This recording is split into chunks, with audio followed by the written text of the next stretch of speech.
I would like to talk about the moment before, the actor's secret superpower. As an actor, do you know what it's like to start a scene, deliver your first line, and have it feel absolutely flat? The words are right, the blocking's fine, you know what's going on in the scene, but at the beginning, something's missing. It feels like there's an emptiness in the air, a lack of fire inside of you. So what's missing? Most likely, what's missing is a clear moment before. If you're not carrying anything into the scene, a clear event, a goal that you're walking into the scene with, a memory, a reaction to something that just happened, then your first beat is going to be disconnected, empty, and maybe even like a dead zone. And many times when you're in that type of space, the tendency is to try to act. Then the scene feels performed or manufactured.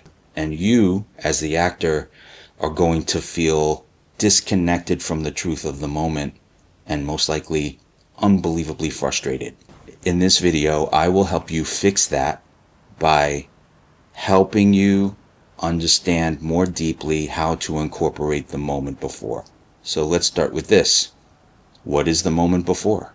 The moment before is the emotional, psychological, and physical space that your character is in just before the scene begins. So here's what it's not. It's not your warm-up backstage. It is not your character's biography or their full backstory of the history of their life. And it's not something that the audience necessarily is going to see. The moment before provides you with the engine that basically launches you into the scene. It creates an invisible wind at your back. It might be a thought. It might be an emotional tension. It might be a desire. It might be a decision that you're making as the character, a refusal, a memory. It must be something specific and alive, and it must fall in line with the given circumstances that has been provided by the writer. Without the specificity of the moment before, it feels like you're jumping off a cliff into the scene and you're just saying your lines. But with it, you are going to be propelled by something, and then you're going to automatically live and breathe in the imaginary circumstances. So, why is the moment before the actor's superpower? Here's an example. Let's say your character walks in to the scene and says, "Hey."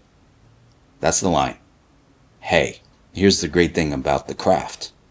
The line, hey, can mean hundreds of different things, depending on, did you just find out that your partner was cheating on you? Did you just win an award? Did you just come here hoping that you were going to quit your job? Did you almost not show up, but decided to anyway because you needed to make a big confrontation with somebody? The list of possibilities are endless. The moment before determines your character's emotional temperature. It sets your intention, urgency, the tone, and your behavior. It's the spark plug, and the rest of the scene will not ignite without it. When you can wrap your head around this aspect of your craft, it applies to so many different situations. Definitely on stage and rehearsal, when you're doing a full-length play, every time your character makes an entrance, the moment before can bring so many things to life. Definitely when you're on the set, every single shot that you do, no matter how long the scene is, no matter how short the scene is, your character might be walking across the street, and that's the whole entire shot. You, as the actor, must have a clear connection with the moment before, so that when the film is cut together, every shot has a connection. We feel what you are connected to, what just happened to you, and what's moving you through the scene, even if it's just behavior.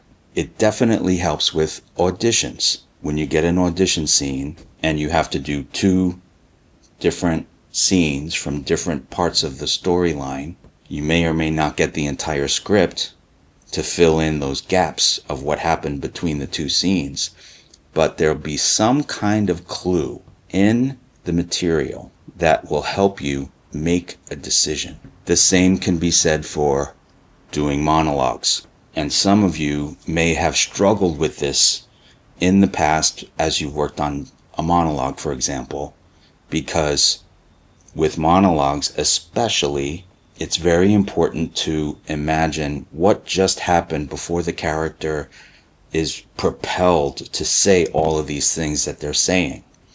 There has to be something that just happened, something that they're reacting to, something that's creating that momentum for them to say all of those things that they need to say. The moment before is like a treasure chest of specificity, and it's up to the actor, using your craft, to imagine what just happened and create a very clear, simple connection to the life that came before the first moment of the scene. So, how do you create a strong moment before? This was something that I really struggled with in my early years studying acting, because I always got stuck trying to create it intellectually. But it's so much more than just creating an intellectual thing. I like to think of the process similar to what some painters do. They begin with a blank canvas, and it starts, sometimes with some painters, it starts with a sketch. The painter will sketch out the framework of the image that they have in their mind, and the sketch will be a rough framework for what they wind up filling in step by step and creating this layered and powerful work of art. I feel like creating the moment before is similar to that. So it unfolds like a sketch. And if you think of it that way, you won't rush into, oh, I have to make a really strong decision right away. It's something that has to flow through your imagination and into your instrument, into your body. The first thing that really helped me as I was trying to solve in my craft how to create a moment before, what really helped me was slowing down my mind. It's almost like if you're in your imagination and you're considering the character's situation and what happened in the first moment when they entered the scene, and based on the clues that you have in the material, you can put together an idea or general idea about what may have just happened. So slowing down your mind, I think, is really the first step that I would recommend, so that you can patiently find the specificity as you think it through. So after slowing down your mind, the second thing is knowing what just happened. So when you ask yourself that question, be specific and find the specificity through questions. It's all about questions. What event just occurred? Was it an emotional thing? Was it something physically that happened? Was it a quiet moment? Was it explosive? And where was your character 5 seconds ago? Where was your character 5 minutes ago? An hour ago? In terms of the opening moment of the scene, based on the answers to those questions, what is your character bringing into the scene with them? Are they bringing in fear, joy, anger, confusion? The third step is to assign an action or behavior that the character is bringing in with them. So rather than think of that first moment as an emotional result, you might feel connected to what is emotionally present for the character. But as we always say, acting is doing. So based on all of that stuff that you understand the character's going through, what do you think they're trying to do in the first moment when they enter? So once you put together the framework for what just happened, you can write it down, or you can sit and visualize it and imagine yourself as the character experiencing whatever just happened. And you can still do that by slowing down your mind and not rushing, because you want to feel it in your imagination and you almost want to feel it like it's dropped into your body. Asking yourself about what just happened is playful. There's no right answer. There's no one way. It's up to you to decide based on what's provided by the writer in the given circumstances. Many actors get stuck following through with a decision about the moment before because they're afraid of being wrong. If you just let yourself go, follow through with the decision, just try it. If it doesn't work, you can try something else. But that's one of the most important things when exploring the moment before, is to follow through and go for it and see. Because if you hold yourself back just one step before leaping and making that decision, your moment before is not going to materialize in the way that you hope it will, and you might stay in your head. Here's the fourth step. Connect to what your character wants. Here's what I mean by that. It's not an overall, again, intellectualization of what's my objective. The way to really effectively connect to what your character wants is by asking yourself a few questions. Ask yourself, as the character, what do I hope is going to happen next? What am I afraid might happen? And what am I risking? I also feel that the actor can stimulate their objective by thinking about, almost like a fantasy, what would be the best thing to have happen right now, even though it's a long shot, even though it's like a pipe dream that I'm going to get this thing that I want. What do I want the person to say or do? Or how do I want them to react, even on a level of a fantasy? Like they need to get on their knees and cry and profusely apologize. Things that seem outlandish and crazy, but it's actually something that can really ground you in a certain way about what your character is trying to achieve. So incorporating what your character wants, it allows the moment before to be driven by a desire or by fear.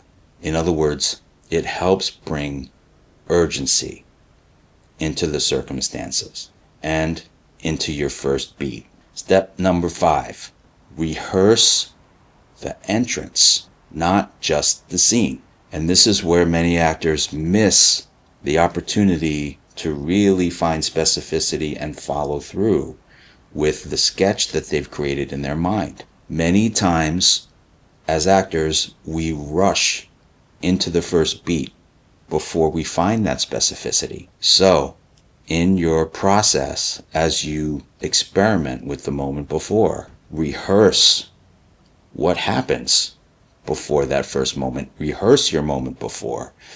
In the wings, rehearse your moment before off camera, or in the silence before the first line of the scene. Try to create a repeatable action or a mini scene that helps you arrive in the character's moment before. This will help train your concentration and also develop your own craft and your own approach to creating a moment before. Step number 6, use the text as your launch pad.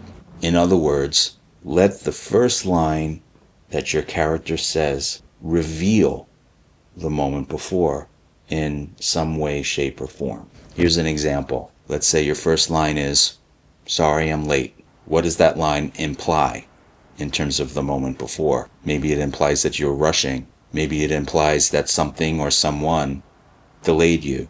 Maybe it implies that you care about this meeting that you're stepping into. So you want it to be responsible to the given circumstances, but maybe you build the previous circumstances where the character missed the train. You can rehearse the moment when you missed the train as the character, or you can rehearse the difficult conversation that they were having on the telephone on their way over.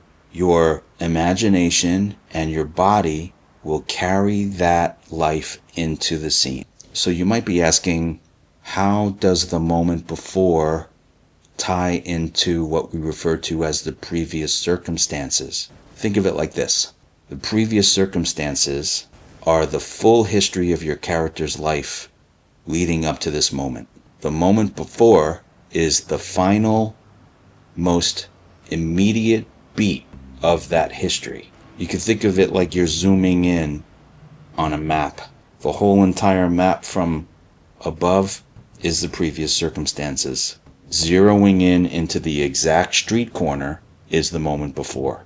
Both are important, but the moment before is the part that launches you into the scene and launches you into action right now. Here's a real-world example of the moment before propelling a great actor into a scene. I'm thinking about Bryan Cranston's character Walter White in Breaking Bad. In the pilot episode, Walter walks into his classroom just like it's a regular day, but you can tell something's off. The moment before is he just received news about his cancer diagnosis. His students have no idea that he received this news, but the tension, the sadness, and the inner conflict in Bryan Cranston's performance is palpable. His performance is an example of the moment before in action. It doesn't need to be spelled out to the audience. They can feel it in the character's behavior. That's a great example of the actor's craft in motion. Here's what a few acting masters have said about the moment before. Sanford Meisner, and I quote, "Acting begins in the moment before the scene starts." Larry Moss, and I quote, "If you don't prep the moment before, the first moment of the scene is dead air." Stella Adler, and I quote, "The scene doesn't start when you speak. It starts with what you bring into it." So the moment before is what separates acting lines from living truthfully in imaginary circumstances. It helps the actor breathe life into the first second of the scene. It gives something to the audience to lean in on, to wonder about, something to believe in. So before your next rehearsal, before your next take, before your next audition, ask yourself, where am I coming from? What just happened? What do I want now? And then walk into the scene full. If you enjoyed this video, please give it a like and subscribe for more videos like this one. Click on the description below for links to our website, as well as our free weekly newsletter. Thanks for watching. See you on the next one.